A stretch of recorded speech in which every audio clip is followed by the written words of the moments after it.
Sam is about to let the cat out of the bag. He's about to single-handedly blow the lid off the White House once and for all. Now, the word on the street is that the first son, Jason Franklin, is alive and well and ready to tell the world about his trifling-ass parents and all the shenanigans that go on at the White House, what their good old American tax dollars are paying for.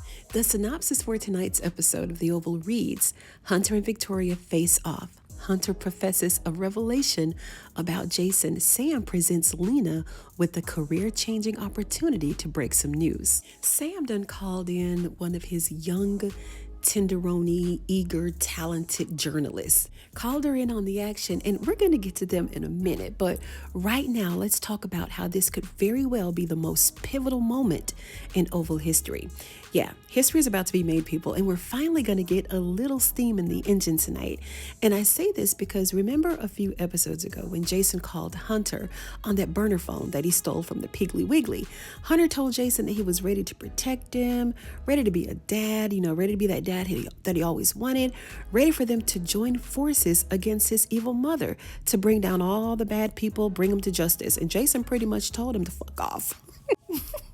Jason was like, it's too late for that, Dad. In Jason's head, he thinks that it was both Victoria and Hunter who tried to kill him. So he doesn't quite have all the details and all the pieces to the puzzle about what happened to him after he jumped off the roof. So he'll be going into this makeshift, press conference that Sam is putting together, not really knowing all of the facts. So he's ready to let it rip without holding anything back. We saw in the trailer that Sam had this young lady blindfolded, right? Now, when I first saw these two together, something didn't sit well in my spirit, right? Now I could be wrong, but y'all, as much as I hate to admit it, Sam is for the streets. Like, he's fooled around on Priscilla more than once. So anytime he's in a room with a woman all alone, he gets a side eye from me, period. And Sam appears to be all innocent, upstanding most of the time, but he be getting it in on the low. He's slick with it. So when he was in the room speaking to this woman, I don't know, it just didn't feel right. It was just the small things, right? The way that he looked at her. Then he talking about he got to blindfold her, right? And take her somewhere. And the way she was looking at him. And the biggest part was maybe the hesitation. Like they really wanted to say something else, but they decided to keep things professional, right? Maybe it was just the way that he came in and walked over to her. And she was all giddy. Hey, how you doing? And how you been? How you been? That's really short for it's been a while, right? And there was this long, awkward stare between them before Nancy interrupted their conversation with news that she got a phone call from Barry, who's supposed to be dead. I don't know. I've given up on the Barry storyline. I just can't. So he took Nancy's phone call and even asked her if he could meet her somewhere, all without us knowing that she was a journalist, because he didn't say that he trusted her as a journalist until after the phone call, right? Then that's when he went into this blindfold thing. Like, he kept playing into this safe, borderline, flirtatious energy the whole time. So maybe it's just me, but I'm getting past affair vibes from these two because Sam's sneaky as hell. An interesting point, though, that I do want to mention is Sam doesn't know that he and Hunter are now on the same team. Kind of.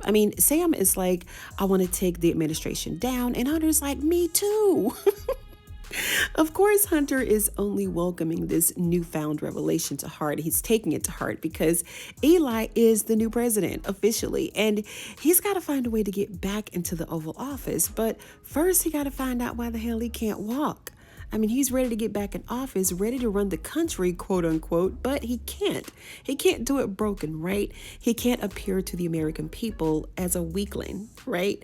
After all, no one really knows what happened to him for real, because Victoria got the American people thinking that he had a bad reaction to some allergy medication.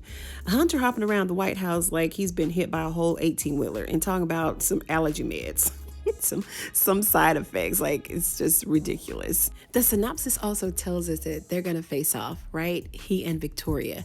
So I wonder what that's going to be like, because remember, he's got Priscilla in on the deal with them. So she went to go and get her phone so that she can record the conversation that she's going to have with Hunter. So that's going to be very interesting because she wants to come at Victoria. I mean, she wants to come at her in a way, not physically, but she really wants to see her suffer. So this is an opportunity for her to do whatever she needs to do to make that happen. And what about this new agent Isaac? What do you guys think about him? I think he's legit, because he's for one, he's a new character.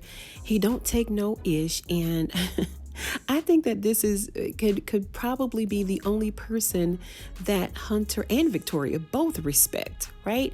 They can't really put anything over on him. He's like, look, you called me, so whatever I say goes. And I knew he was going to be hell on wheels when he went in and had Victoria tased, right? That was classic. Like, they need to do that a lot more. He told us that he has to bring in his own team. He refuses to work with the current administration. Of course, he's taking Donald's place. And Donald is not pleased with this at all. And my fingers are really crossed for some changes to take place. Like, I want to see this show go into a total different direction. Let Eli rule for just a little while. Let's see what he can do. Let's see how much trouble and how much mayhem can be stirred up from him serving in office. And what's Hunter gonna do? Like, how is her father gonna take any of this? Like, where does this leave him? Because Victoria and Hunter are really effing up. They messing up the family name and all of that. Like, I wonder what he would say. So yeah, Hunter's got this whole new security team. Sam is doing his own thing. Donald all up in the infirmary after getting fired twice. And Bobby and Max are trying to get Eli to admit that he's smashing Victoria. Y'all, the White House is definitely officially a holy mess. And I can't wait to see what Jason's going to tell this reporter. And I also want to see what this backstory is with this reporter and Sam.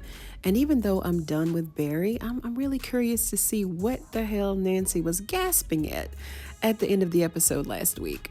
So I'm desperately waiting for some new goals between all these characters.